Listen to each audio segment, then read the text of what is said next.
അലീന ചേച്ചി ഇപ്പൊ വിളിച്ചിട്ടുണ്ടായിരുന്നു. പാലായിന്നോ? പാലായിന്നല്ലെന്നേ, കൊളത്തൂപ്പുഴയെന്ന്. കൊളത്തുപുഴയോ? അവിടെ ആര്? വലിയ കഥയാ ആന്റി.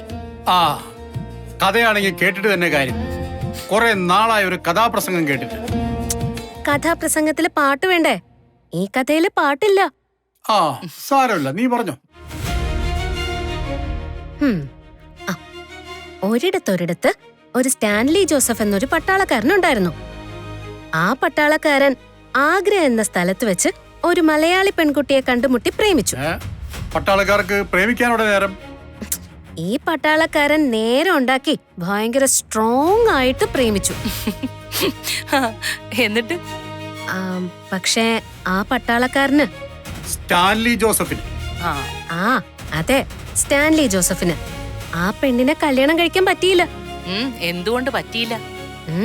എന്തുകൊണ്ടോ അത് നടക്കാതെ പോയി.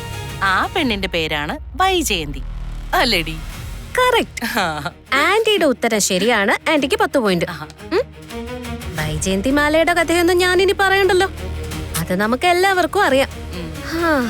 വൈജയന്തി മാല പ്രസവിച്ചതും ആ കുഞ്ഞിനെ ഓർഫനേജിൽ ഉപേക്ഷിച്ചതും അവൾ അലീന എന്ന പേരിൽ വളർന്നു വലുതായതും പാലായില് പോയി വൈജയന്തിയെയും ബന്ധുജനങ്ങളെയും എല്ലാം കണ്ടതും എല്ലാം നമുക്കറിയാലോ. അതൊക്കെ ഞങ്ങൾക്ക് ബൈഹാട്ടാ. നീ ബാക്കിയുള്ള കൂടി പറ. പിന്നെ അലീന ചേച്ചി. ഹലോ മോളെ, ഞാനൊരു കാര്യം പറയാൻ വിട്ടുപോയി. എന്നാ ചേച്ചി? ഞാൻ കുളത്തൂപ്പുഴയ്ക്ക് പോയ കാര്യം മറ്റുള്ളവരോട് പറയുമ്പോ സ്റ്റാൻലി ജോസഫ് എന്ന പേര് പറയരുത്.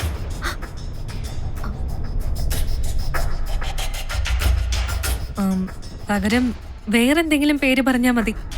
അതെന്താ ചേച്ചി സ്റ്റാൻലി ജോസഫിന്റെ പേര് പറഞ്ഞ? ആ പേര് കേട്ടാ അതാരാണെന്ന് തിരിച്ചറിയുന്ന പലരും കൊല്ലപ്പള്ളിയിലും ഉണ്ട്, കടപ്പാട്ടൂരും ഉണ്ട്.